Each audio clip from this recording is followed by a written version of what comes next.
Andy here with Spartan Storm Shield, doing a repair to a wind damaged shingle on Alex Ladina's roof. Right here is the fractured shingle from the wind on the rear of the home. You can see it is unsealed, the fracture line here where the granules have popped loose.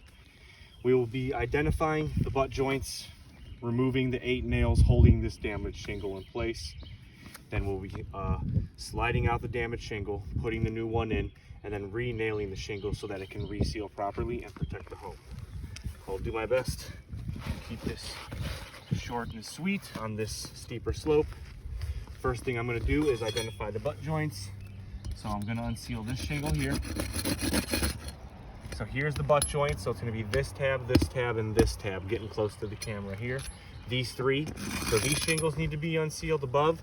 So do these ones as well. Then I will remove the nails, pull the damaged shingle out, insert the new one as I explained before.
Alright, that should be all necessary nails, the 8 I mentioned, in order to get this shingle free.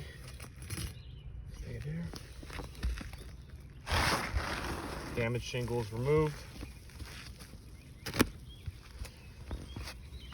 Again, now I have to re-nail the shingles. I won't be lifting them any farther than I need to give my hammer clearance to properly strike them back down after I put the new shingle back in.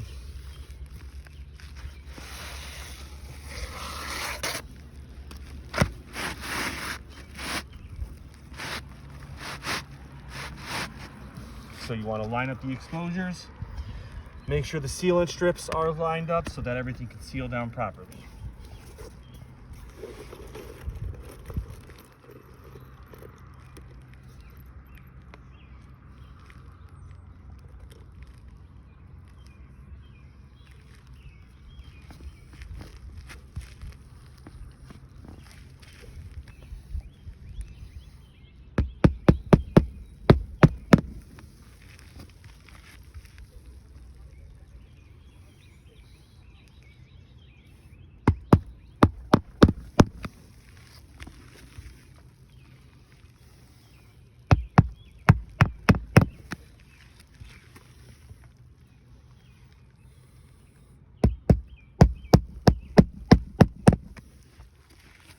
That's 1 row of nails in. Be careful, I just untied my shoe.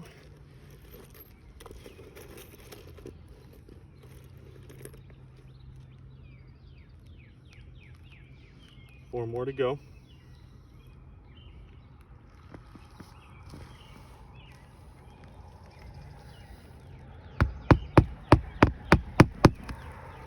This tab here has to be lifted twice because there's a nail here and a nail here that was removed.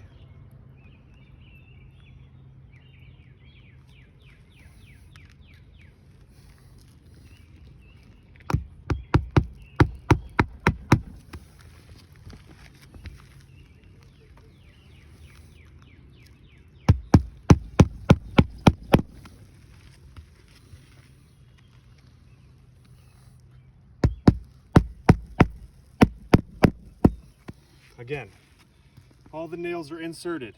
Now, I can already see some fracturing that has happened in the asphalt of these shingles. They are about 20 years old. I'm going to gently simulate rain along the neck where I can see some of the fractures. It may be hard to see on the camera just yet, but when the granules fall loose from the areas where the shingle broke, that is where the fracture in the matting was incurred during this repair. After that, I will highlight them with chalk just so it's easy to see, but I'm just going to gently simulate rain here, and you can see granules have fallen loose just along where my fingers come along. I'm not rubbing hard, just barely brushing them along, and you can see this fracture here. Very gently simulating rain. You can see the fracture through here where the shingles have lost granules. From this being lifted, the fracture is right there, and the granules have popped loose because of this motion for nailing in the shingle. Same thing here. Very gently simulating across. When you zoom, you just do the in and out thing like that too. Again, just from being lifted here, the shingle is fractured. The granules have come loose.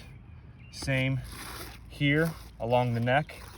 Not as intense on this one as more as these two. And then the ones above, very gently simulating rain. All these granules coming loose are from the fractures. Okay, the breaking of the shingle from when they were lifted during the repair.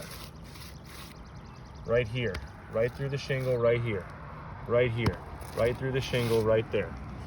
Right here, right up, this one's a little higher. As you can see, all through here. I'm gonna underline it with my chalk just so it's visible.